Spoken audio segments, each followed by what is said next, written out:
Hello everyone and welcome to BJA Ceramics. My name is Benita, and in this video I want to talk to you about two things. One, I want to do an update on the Vevor pottery wheel, and also I want to talk to you about a clay that I use in class that I think would be helpful for some of you.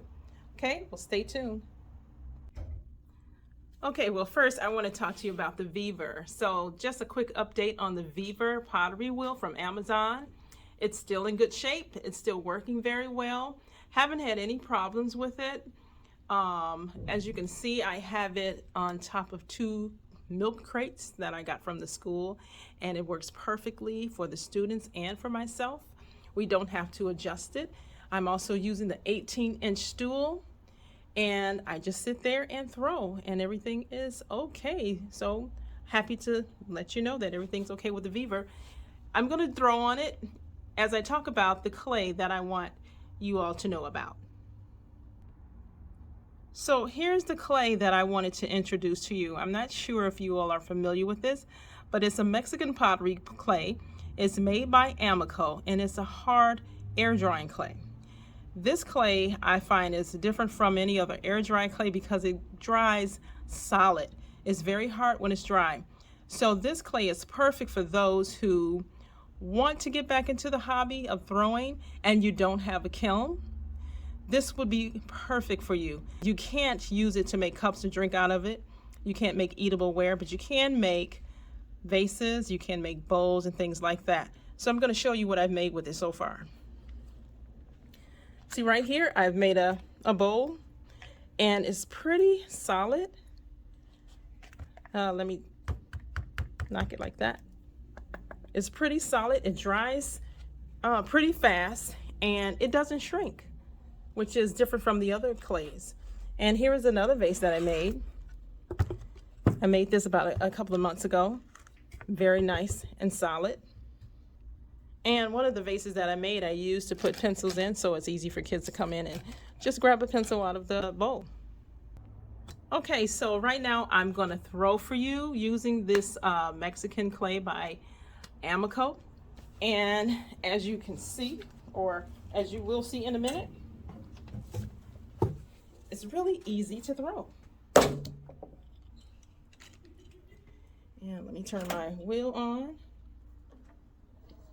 I love this, the tray here, the Vevor tray. You can put your water in here and your sponge.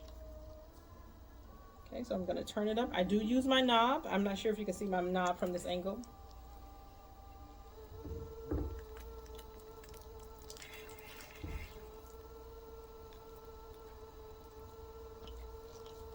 Okay.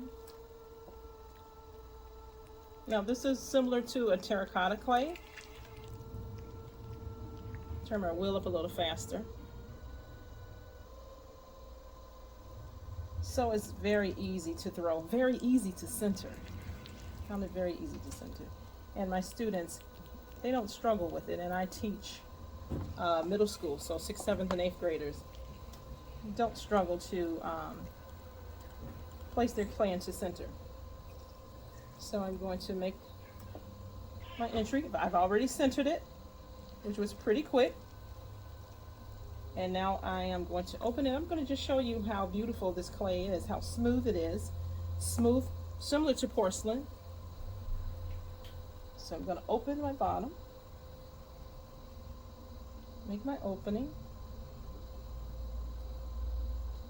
Sorry that I can't change camera angles. I am at school, so I'm just going to show you the way that I can, the best that I can.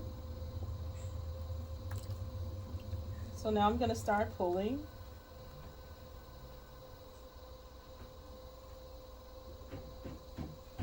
And this clay just glides on your fingers.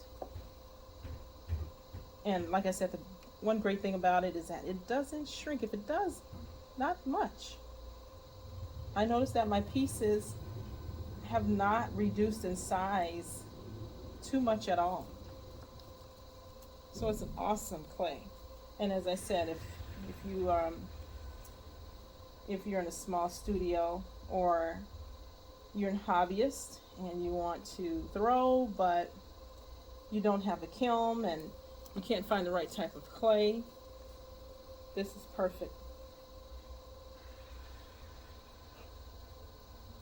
So I'm just going to pull a little bit more.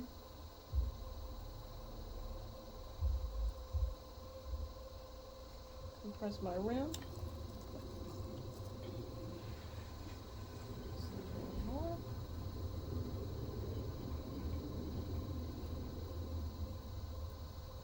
Okay.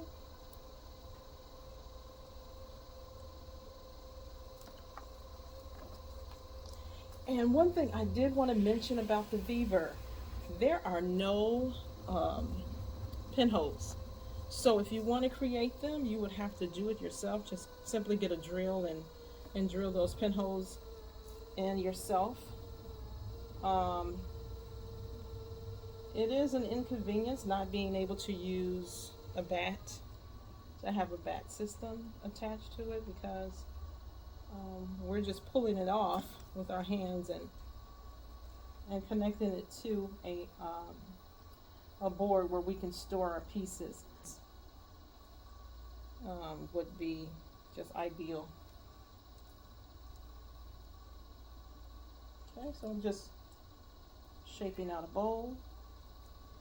I need my needle tool to smooth this out. But as you can see, it looks very smooth,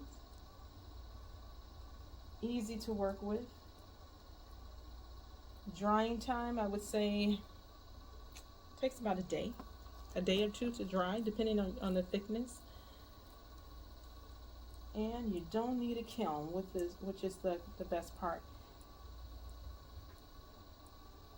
And also, what I have my students do, once it dries, we paint it, and then we put Mod Podge over it just to give it that nice shine after we paint it, because in school, of course, we use the safe paint for kids, and sometimes those paints do not leave a nice shine behind. So we do use the Mod Podge to add a nice shine to our pieces in school. Okay, so I hope this video benefits someone. I thought it would be good information, because I just discovered this clay and just trying to be helpful to someone else who could benefit from this, that does not have a kiln and want to work on pottery at home. Okay, well, thank you, and I hope to see you in the next video.